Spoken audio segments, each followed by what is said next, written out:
우리 성경 말씀 가운데서 교회 다니는 사람이라면 제일 익숙한 말씀 가운데 하나가 요한복음 3장 16절일 것입니다.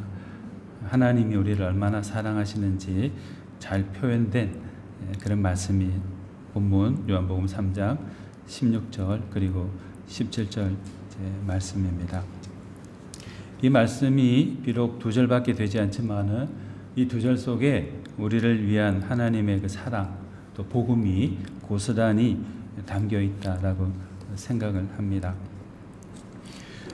무엇이든지 어떤 일을 해 나가려면은 그것이 작은 일이건 큰 일이건 상관없이 모든 일에는 그 일을 잘 해 나갈 수 있는 그 지도력이나 능력 있는 존재가 필요하죠.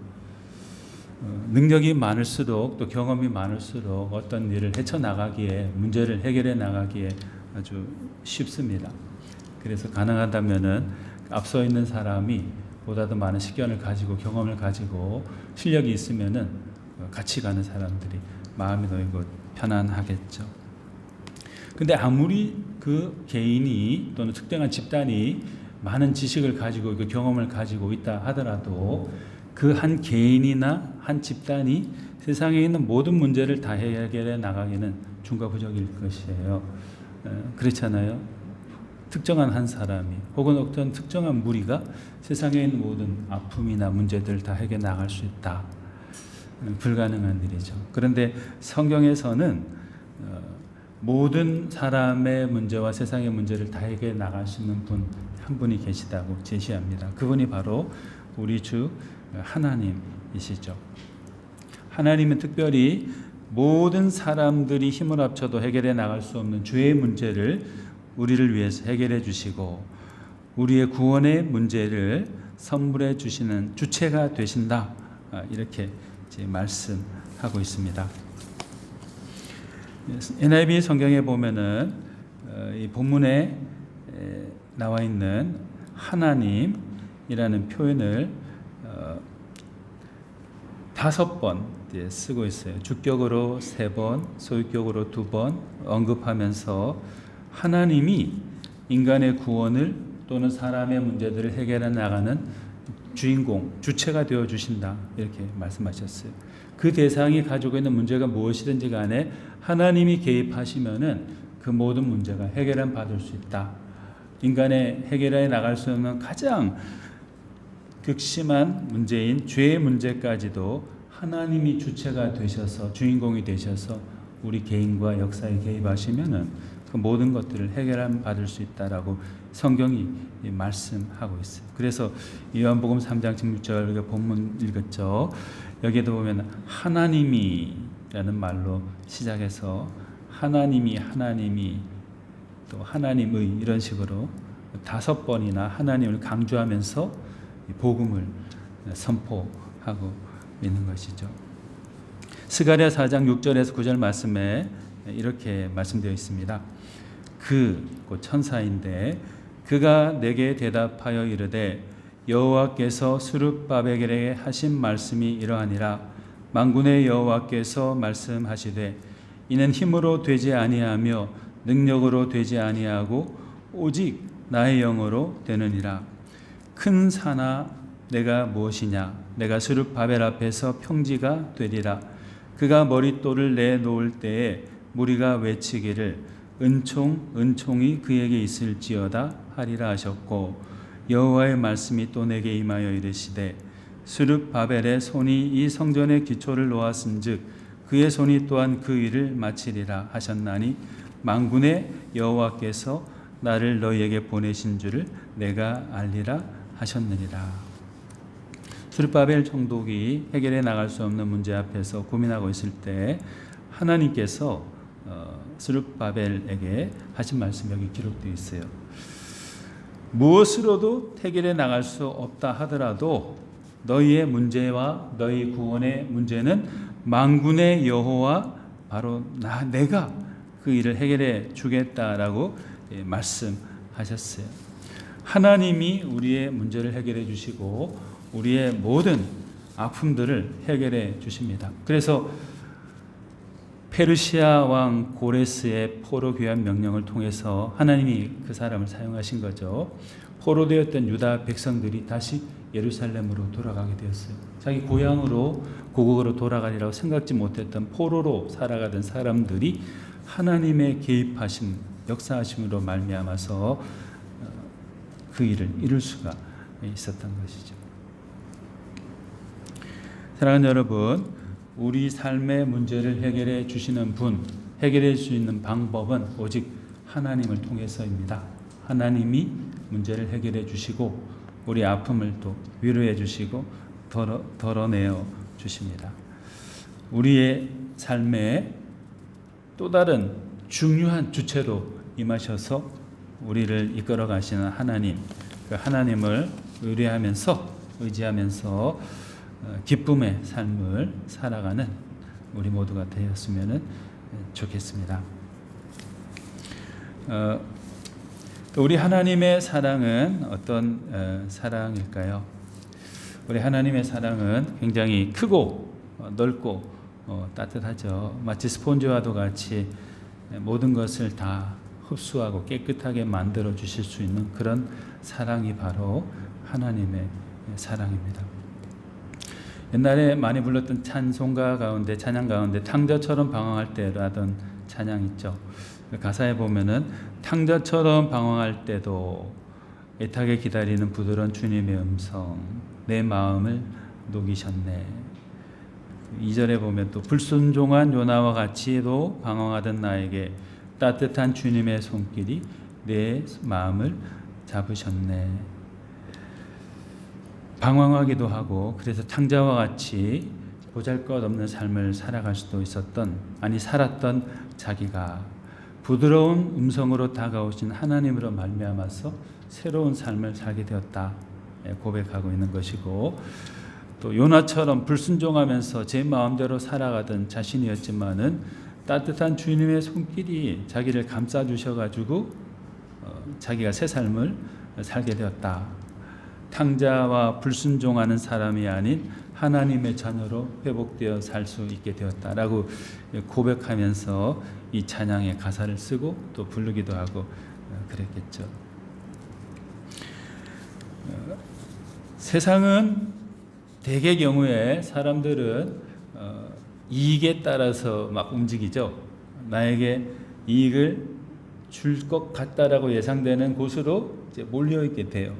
또 조그만 이익보다 큰 이익을 보장해 주는 쪽으로 마음이 쏠리게 되고 그쪽으로 몸도 움직이게 되는 경향이 많습니다. 그런데 하나님은 그렇지 않죠. 하나님은 그렇지 않으세요.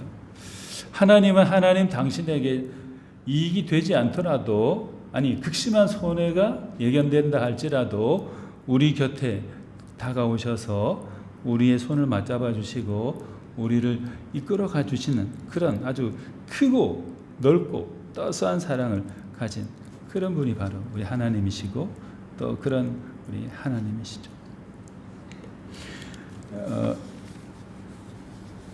옛 시조 가운데 이런 시조가 있어요. 정몽주 선생에게 어머니 영천이 씨가 말해준 건데, 까마귀가 싸우는 골짜기에 백로야 가지 마라.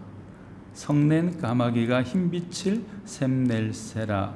맑은 물에 기껏 씻은 몸을 더럽힐까 하노라. 이렇게 말했습니다. 백로는 깨끗한 맑음을 상징하는 그런 새라고도 할 수 있죠. 그런데 이 맑고 깨끗한 새가 까마귀 시커멓고 다툼을 잘하고 싸우는 그 까마귀가 많은 골짜기에 가지 말아야 되는 것처럼 너도 세상 가운데서 더러운 사람 또는 너에게 손해를 끼치고 것 같은 사람, 그런 사람들에게는 가지 말아야 된다. 죄와 탐욕이 득실득실되는 세상 가운데서 너 자신을 잘 지키도록 해라. 이렇게 이제 말하면서 경계해야 될 사람들에 대해서 말해주고 있습니다. 어머니의 사랑이 담긴 말이죠. 충언이죠. 그렇지만은 따지고 보면 사랑의 표현이긴 하지만 이것도 네가 잘 되려면은 해를 끼칠 것 같은 사람들한테는 가까이 하지 마라. 그래야 좋은 거다라고 타일러주는 말이죠. 근데 사랑이 있지만은 한계가 있는 사랑이죠. 그런데 하나님의 사랑은 그렇지 않죠. 본문에 보면은 16절 첫머리에 하나님이 세상을 이처럼 사랑하사 이렇게 말씀했죠.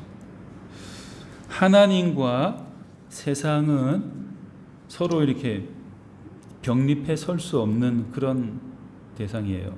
하나님은 지극히 크시고 전능하시고 깨끗하시고 선하시고, 그에 반해서 세상은 전혀 다른 부분을 가지고 있죠. 그런데 여기 말씀에 보면 하나님이 다른 것 아니고 세상을 이처럼 사랑하사 이렇게 말했습니다. 하나님의 사랑은 스펀지와도 같다라고 처음에 말씀드렸는데, 이 단락의 첫 부분에서 스펀지는 이제 자기는 깨끗하지만 더러운 것만 골라가 가지고 찾아다니면서 빨아들이고 깨끗하게 만들어주고 그렇죠. 걸레로 부르는 것도 마찬가지죠. 가까이 하면 자기도 더러워지지만은 자기를 통해서 더러운 것들이 깨끗해지고 맑아지도록 도와주는 게 걸레의 역할이고 스펀지의 또 기능이기도 하죠. 하나님의 사랑이 바로 그런 것이죠. 더럽고 추한 우리이지만은 우리를 너무나도 사랑하시기 때문에 당신의 손해를 감내하면서도 우리에게 다가오셔서 우리를 따뜻하게 품어주시고 또 부드럽게 감싸주시고 다시 회복될 수 있도록 해주시는 그 사랑이 바로 우리 하나님의 사랑이죠. 그래서 우리 3장 16절 우리 말씀을 읽었는데, 이처럼 사랑하사라고 표현된 이 부분을 다른 번역본들에 보면은 이렇게 되어 있습니다. 하나님이 세상을 무척 사랑하셔서, 현대인의 성경에 이렇게 표현되어 있고, 또 현대어 성경에 보면은 하나님이 이처럼 세상을 극진히 사랑하셔서 이렇게 말씀하고 있습니다. 하나님의 우리를 무척이나 사랑하시고 극진하게 사랑해 주시는 그런 분이시죠. 넓고 크고 따스한 사랑으로 우리를 감싸 주시는 하나님. 그래서 이사야 선지자가 이스라엘 백성들에게 이렇게 말씀했습니다. 이사야 49장 14절 15절인데, 오직 시온이 이르기를 여호와께서 나를 버리시며 나를 잊으셨다 하였거니와, 여인이 어찌 그 젖 먹는 자식을 잊겠으며 자기 태에서 난 아들을 긍휼히 여기지 않겠느냐. 그들은 혹시 잊을지라도 나는 너를 잊지 아니할 것이라. 이렇게 말씀했습니다. 하나님은 우리를 버리지 않으신다. 혹 자녀를 사랑하는 어머니가 혹이라도 그 젖 먹는 자식을 잊는 일이 있다 하더라도 하나님은 절대 우리를 잊지 않을 것이다 그랬습니다. 이 표현이 참 비교되면서 하나님의 사랑을 크게 느껴볼 수 있는데, 여인, 그들 이렇게 복수를 칭하는 말로 쓰였어요. 여인인 여인들이나 또 그들은 자식을 잃고 그럴 수도 있겠지만은 하나님은 우리를 절대 버리지 않으신다라고, 이렇게 하나님은 유일한 사랑으로 우리를 돌봐주신다고 이렇게 이사야 선지자가 이제 말씀하고 있습니다. 우리의 여러 가지 허물과 부족함들, 그런 것에도 불구하고 여전히 우리와 함께 하시고 우리를 따뜻하게 품어주시고 또 우리의 모든 허물을 다 사랑으로 품으시고 스펀지와 같이 흡수하셔서 없애주시는 그 하나님의 사랑, 그 사랑을 우리가 또 기억하면서 살아가도록 해야 되겠습니다. 하나님의 사랑은 또 어떤 사랑일까요? 하나님의 사랑은 하나님이 가지고 계시는 가장 귀한 것까지도 우리를 위해 내어주시는 그런 사랑, 헌신적인 사랑이죠. 우리가 잘 아는 이 본문 우리가 읽었죠. 16절에 보면은 독생자를 주셨으니 이는 그를 믿는 자마다 멸망하지 않고 영생을 얻게 하려 하심이라 그랬습니다. 하나님의 자기 이익을 위해서가 아니고 사람들을 위해서, 특히나 하나님을 멀리하고 떠나 있는 죄인들을 위해서 그들의 문제를 해결해 주시는 방법을 한 가지 발견하셨는데, 계획하셨는데, 그것은 바로 당신의 아들 독생자 예수 그리스도를 십자가에 못 박히게 하는 일이었습니다.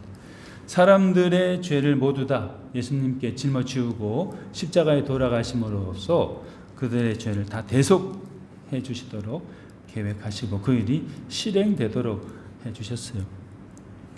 우리가 만약에 누군가의 문제를 해결해 주기 위해서 우리의 자녀를 죽여야 된다라고 생각하면은 그거 거의 불가능한 일에 가깝죠. 그렇게 할 사람은 거의 잘 없을 것입니다. 근데 하나님은 하나님을 멀리 떠난 죄인 중에 죄인인 사람들, 우리들을 위해서 당신께서 가장 소중하고 귀하게 생각하시는 하나밖에 없는 독생자라고 했죠. 그분을 보내시고 이 땅에 보내시고 가르치게 하시고 모범을 보여주게 하시고 끝내는 사람들의 죄를 속죄함 받도록 하기 위해서 십자가에 돌아가도록 하셨습니다. 가장 귀한 것까지도 우리를 위해서, 상대를 위해서, 그것도 죄인 중에 괴수와도 같은 우리들을 위해서 내어주시는 그 헌신의 사랑이 바로 우리 하나님의 사랑이죠. 그 하나님의 사랑이 있었기 때문에, 또 있기 때문에, 있을 것이기 때문에 우리에게는 소망이 있습니다. 우리에게 가장 귀한 것을 내어주시는, 우리를 헌신적으로 사랑하시는 그 하나님을 잊지 않고, 하나님을 배반하지 않고 신실하게 섬기며 살아가는 그런 우리 모두가 다 되면은 좋겠습니다. 그리고 하나님의 사랑은 어떤 또 모습이 있을까요? 하나님의 사랑은 지금 여기에서도 우리에게 주어지지만은 그 사랑은 지속적으로 영원까지 이어지는 끊임없는 사랑입니다. 16절 끝부분에 보시면은 영생을 얻게 하려 하심이라 이렇게 말씀되어 있죠. 영원한 생명을 얻도록 하시기 위해서 우리 주님이 오셨다. 또 하나님이 우리에게 사랑을 베풀어 주셨다고 이 성경은 말씀하고 있습니다. 우리 살아가는 동안에 지금 여기에서 우리가 만나는 사람에게도 온전한 사랑을 잘 실천하지 못하는 경우들이 있잖아요. 남에게도 그렇지만 우리 자녀들에게도 때로는 막 자녀들에 대한 안 좋은 마음이 막 생길 때도 있죠. 섭섭하고 화나고 그럴 때도 있습니다. 사랑이 다 사라져 버릴 것 같은 그럴 때가 있습니다. 가장 사랑하는 대상인데도 그럴 때가 있죠. 그런데 하나님은 그렇지 않으셨어요.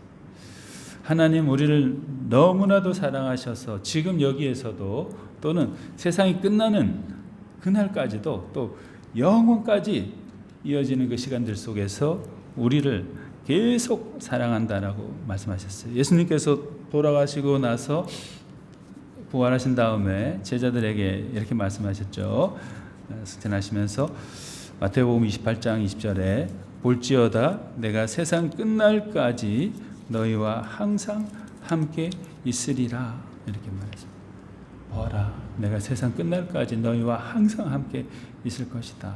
굉장히 중복되는 말이 많죠. 의미상 지금 아니고 세상 끝날까지, 세상이 끝나더라도 그날까지도 내가 너희와 함께 있을 것이다. 항상 함께 있을 것이다. 이렇게 말씀하셨죠. 예수님이 십자가에 돌아가셨을 때 제자들은 생각했을 겁니다. 이제 예수님도 우리의 곁을 떠나가 버리고 우리를 이렇게 받들고 따라오던 사람들도 우리를 다 떠나버리고 이제는 우리는 외톨이가 되고 우리는 이제 망했구나.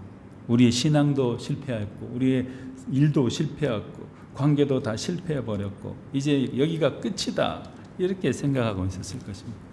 그런데 그런 제자들 실망하고 낙담하고 있는 제자 지금 여기서 이제부터 끝이야 라고 생각하는 제자들에게 주님이 찾아가셔서 이 말씀을 하신 것이죠. 부활 승천하십니다. 볼지어다 내가 세상 끝날까지 너희와 항상 함께 있을 것이다. 약속이죠. 약속. 어떤 상황 가운데서도 내가 너희와 함께 할 것이다. 제자들 곁을 사람들이 막 다 떠났겠죠. 예수님도 돌아가셨고 십자가에서 비참하게 돌아가셨고 제자들이 힘을 잃고 흩어지기 시작했고 또 그 제자들을 바라보며 따르던 믿음의 사람들도 흩어지기 시작했습니다. 그러나 그 흩어지고 실망하고 낙담한 사람들에게 또 때로는 서로 원망했겠죠. 베드로 너 때문이야, 또는 가룟 유다 너 때문이야, 뭐 이런 식으로 원망하고 있었을 그 사람들에게 예수님이 아니다. 나는 너희를 떠나지 않았고 너희와 함께 있고 세상 끝날까지 너희와 계속 항상 있을 것이다. 이렇게 주님이 말씀해 주셨습니다. 하나님의 사랑이 바로 그런 사랑이죠. 우리 예수님의 사랑, 하나님의 사랑. 처음 세상을 만드신 때부터 영원에 이르기까지 지금 여기서뿐만 아니라 영원의 그 시간까지 끊임없이 지속적으로 우리를 돌봐주시고 사랑해 주시는 분이 바로 우리 하나님이십니다. 언제든지 어떤 상황 가운데서도 의지할 수 있는 사랑을 가지신 분이 바로 우리 하나님이신 거죠. 그 사랑이 우리 곁에 비록 때로는 보여지지 않고 들려지지 않고 느껴지지 않지만은 분명히 있다. 이걸 우리가 붙잡아야 될 것 같습니다. 그래야만 다른 것 아닌 하나님의 사랑이 있기 때문에 다시 용기를 낼 수 있고 일어설 수 있고 다시 시작할 수 있기 때문에 그 사랑, 하나님의 사랑이 지금 여기서뿐만 아니라 지금 여기서도 그리고 앞으로도 계속 함께 하실 거라는 믿음, 그 믿음을 가지고 살아간 우리가 되어야 되겠습니다. 그리고 하나님의 사랑은 마지막으로 우리 모두를 향해서 열려있고 모두를 품어주시는 사랑이죠. 우리는 감정의 동물이고 또 때로는 이기성이 많은 그런 존재이기 때문에 좋아하는 사람도 있고 싫어하는 사람도 있어요. 모두 다 사랑해야 된다라고 말하고 그러지만은 모두를 다 이렇게 사랑하지 못하는 우리들이라는 것을 우리가 절실하게 느낍니다. 미워지기도 하고 섭섭해지기도 하고 이런 감정이 막 우리 속에 북받치죠. 가장 가까운 사람이라고 하는 가족 가운데서도 100% 다 사랑하고 이해하고 품어줄 수 있는 그런 사람은 아마 잘 없을 거예요. 노력할 뿐이지 쉽지 않습니다.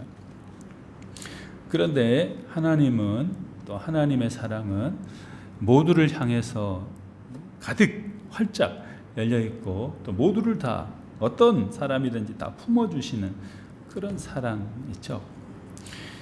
본문을 다시 한번 읽어드리겠습니다. 하나님이 세상을 이처럼 사랑하사 독생자를 주셨으니 이는 그를 믿는 자마다 멸망하지 않고 영생을 얻게 하려 하심이라.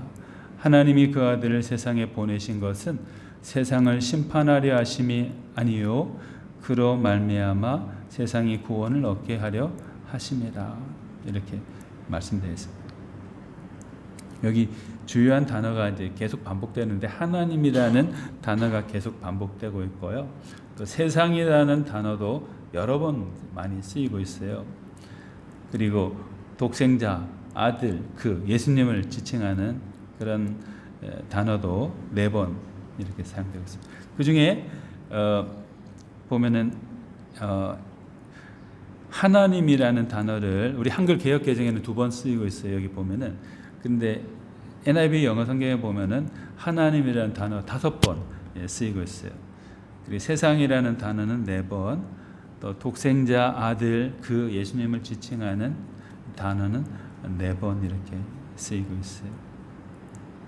세상 가운데서 독생자이신 아들 예수님을 통해서 하나님은 모두를 사랑하시고 사랑하시고 사랑하시고 사랑하시고 또 사랑하신다는 것을 강조해서 이제 말씀하고 있는 거죠. 예수님이 돌아가셨을 때 제자들 많이 흩어졌잖아요. 그리고 예수님 돌아가시기 전에도 예수님을 배반한 사람도 있었고 돌아가신 다음에 예수님 모른 척하면서 떠나버린 그런 사람도 많았습니다. 무너지는 교회도 있었고 쇠약해가는 제자들과 교회 공동체였습니다. 그러나 그것이 무너져 버렸든지 이미 무너지려고 하고 있든지 떠나버렸든지 떠나려고 준비하고 있든지 상관없이 예수님은 그 모두를 다 향해서 다 찾아가셨어요. 베드로도 찾아가고 배신한 베드로잖아요. 부인한 제자 베드로 그 사람도 찾아가셨어요. 환영하건 환영하지 않건 하나님의 사랑, 예수님의 사랑은 모두를 향해서 열려 있고 모두를 다 품어주시는 그런 사랑이기 때문에 다 반겨 맞아 주신 것이죠. 우리는 사람에게도 때로 그렇게 하는 경우가 있고 하나님에 대해서도 그렇게 하는 경우가 있잖아요. 하나님의 은혜를 다 잊어버리고 내 원하는 대로 이루어지지 않는다고 섭섭하게 생각하고 때로는 이렇게 원망스러운 마음도 생기기도 하고 그렇습니다. 하나님 우리를 사랑하지 않는 것 같다. 더 이상 돌보지 않는 것 같다. 이렇게 생각하는 경우도 있죠. 그러나 그런 우리 하나님이 아니시죠. 우리 모두를 향해서 넓은 마음으로 사랑을 베풀어 주시고 우리 모두를 품어주시는 하나님의 사랑이 여전히 지금도 우리 가운데 있습니다. 제자들이 그 사랑 때문에 다시 일어서게 되었고 교회를 다시 세워갈 수 있었고 승리할 수 있었습니다. 우리도 우리 모두를 향해 열려있고 품어주시는 하나님의 그 사랑 의지에서 지쳐있는 자리에서 다시 일어나고 우리 자신을 세우고 가정을 세우고 또 교회를 세워나가고 이 세상을 세워나가는 그런 사람으로 쓰임받는 우리 모두가 다 되면 좋겠습니다. 같이 기도하시겠습니다.